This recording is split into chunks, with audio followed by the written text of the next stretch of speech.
And I do want to touch upon some news here regarding Ja Morant. We take a look at that. Head coach Taylor Jenkins said there's, quote, a really good chance that Ja will be ruled out for Monday's Game 4 against the Warriors. So that is not a confirmed report there that Ja will not play in Game 4, but there's a good chance. Here we take a look at the video. Jordan Poole sort of giving a tug at that knee, which is ailing Ja. I just need your full take on this one here, TD. Fair, foul, breaking the code, and what does this team look like without Ja? We know the record was sterling during the regular season, but it's a completely different scenario. Yeah, I mean, if he doesn't play, I don't think they can win the series. Now, their record in the regular season was not good. It was actually unbelievable without Ja Morant. Mm-hmm. Joe, they were 20-5 without him. I mean, that's nuts to think about. That's how well the Grizzlies played without him. So this is my fear with my favorite player in the NBA. You know, when you're that explosive and you're, slight of frame, is this going to keep happening? You know, you and I lived in Chicago a long time. We saw it with Derrick Rose, and Derrick's body eventually, did give out. He was never quite the same player that he was when he won the MVP. So I want to see him out on the floor. They got absolutely demolished. Their defense has to be much better on the road. Can they win without him? Maybe at home, but I'd be hard-pressed to see them win Game 4 with no Ja Morant in the lineup. And we'll see if they can call 12. If not, it'll have to be a team effort as they take on the Dubs in that one. Tim Doyle, we appreciate you as always. Thanks, Joe. All right, here's a look at those numbers, the Grizzlies without Ja Morant this season. 20-5. I mean, you're not playing the Warriors in the playoffs. It's a different scenario, a Wednesday night without Ja. This one's going to be big, and it's going to be tough if they cannot get Ja out there. Again, Grizzlies head coach Taylor Jenkins saying there's, quote, a really good chance Morant will be ruled out for Monday's Game 4 against the Dubs. Blowout. Golden State wins by 30, 142-112. Steph Curry pumps in 30 points. Jordan Poole, 27. Klay Thompson, 21. Jonathan Kuminga goes for 18. Ja Morant leading the way for the Grizzlies. They clearly needed Dillon Brooks. He was suspended for this game for his hit on Gary Payton II. And look, they needed him, but would his presence mattered? Probably not. They lost by 30. I mean, the Warriors were on a historic pace in terms of shooting. I mean, they were 67% at one time. They finished 62.7. I mean, that's basically lights out when you think about how good they were shooting. Look, they got production from Otto Porter Jr. The bench is so deep. Jordan Poole comes off the bench and gives you 27. Look, the Warriors right now, and you might get caught up in the moment, like, man, these Warriors are going to win the NBA title. They might. They just might. I mean, they're that good. They can shoot this well. The big story also, Ja Morant leaving in the middle of the fourth quarter with a right knee injury. We will continue to monitor that because that will be a huge storyline going into Game 4, which is Monday back in San Francisco.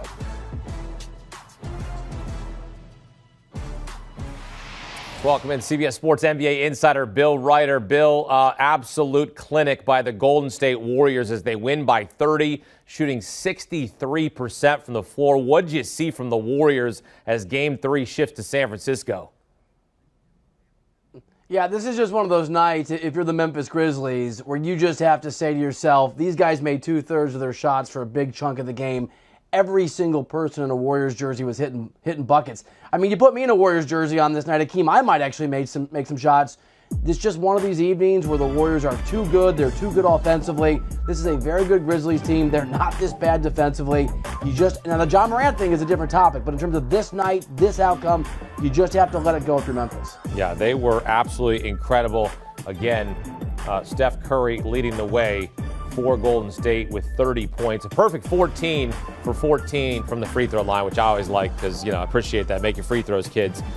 The other big story here is Ja Morant leaving in the middle of the fourth quarter with a right knee injury, the same knee that he has had issues with in the past.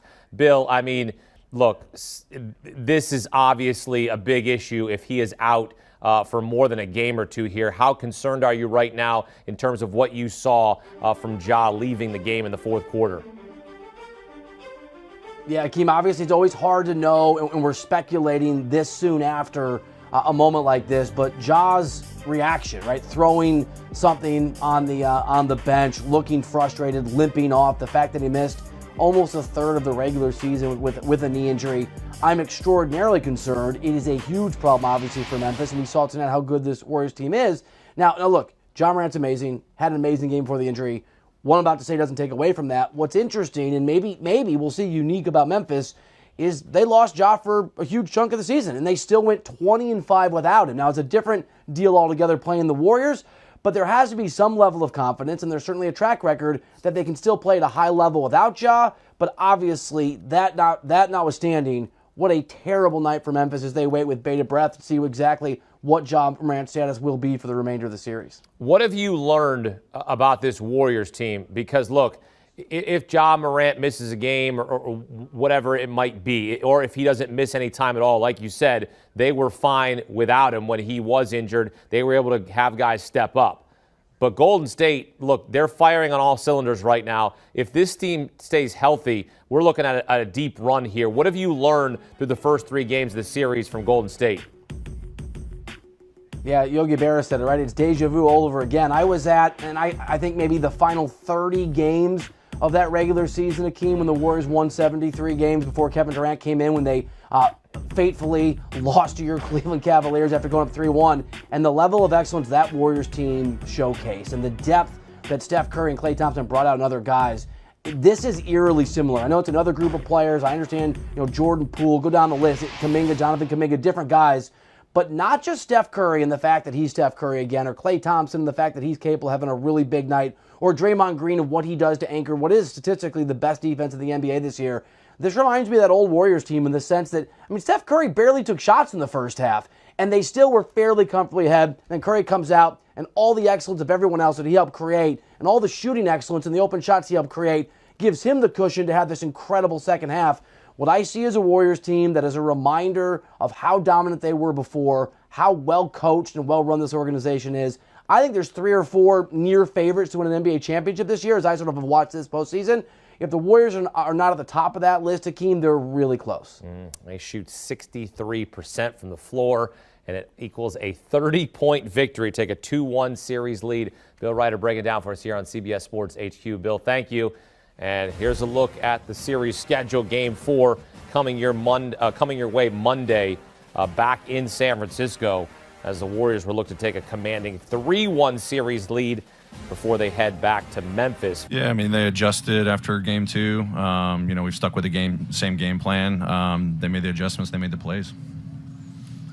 Taylor, it looks like Ja left early with some type of injury or limp or something. What can you tell us about that? Yeah, he's getting evaluated now. Nothing further. We just watched the replay. He was going after a dribble, and Jordan Poole actually grabbed his knee and yanked it, which kind of triggered whatever happened. So I'm actually going to be very curious to see what happens after that. Taylor, what led to your decision to go with your regular big man rotation and not put Steven Adams in the rotation today? Yeah, I thought X played well last game. Steven's been trending in a good direction. I thought X was good last game, so kind of went off of that gut.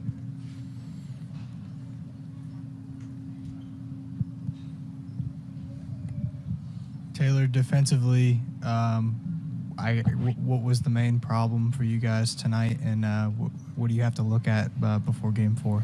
Yeah, I thought they did a good job adjusting. They'd been scoring points in the paint, but we had better crowds there. Our rotations weren't great tonight. They had too many points in the paint. Obviously they shot it really well from the three-point line. They just got loose everywhere. So, they just broke us down too much. We'll watch the film and get better.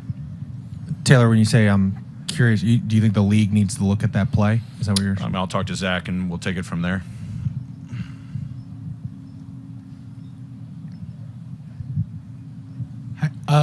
In the first half, you guys were at least, the Warriors were making a bunch of shots, but you guys were getting turnovers and kind of getting out in the run. Second half, not as much. I was curious what you thought you guys did well to at least be able to get those takeaways in the first half. Just play our normal basketball. I thought they made the adjustments in the second half. They were setting better screens, getting open looks, which didn't allow us to get the turnovers.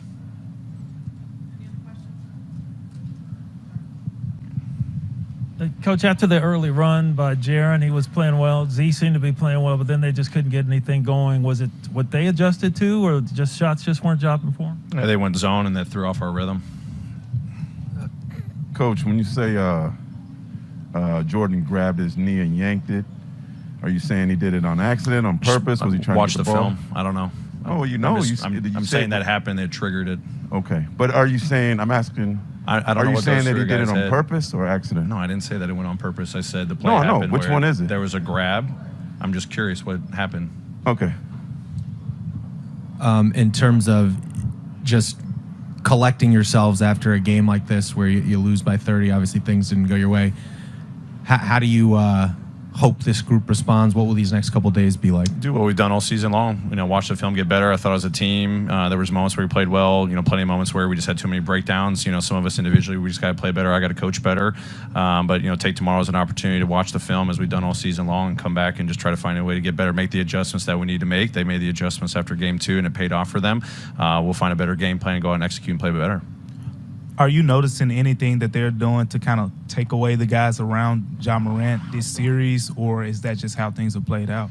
I think Ja had a heck of a game. They're swarming. I don't think their game plan really adjusted. They're throwing a lot of different bodies at them. I thought their rotations were really good tonight. So, when we did kick it out, there was always a body, closing out, which we were a little indecisive. We got to make quicker decisions, whether it's drive or shoot. Obviously, this game didn't go your guys' way, but Ja has just been spectacular the last 3 games. What have you seen out of him, and does he keep surpassing your expectations night after night? Yeah, he's seen so many different coverages over this playoff run right now. I just give him a lot of credit, just where he's playing aggressive, playing with force, getting to his spots on the floor. He's got a lot that's on his shoulders right now, and I think he's rising to the occasion. He's playing brilliant basketball right now. It's taking a lot of effort out of all of us.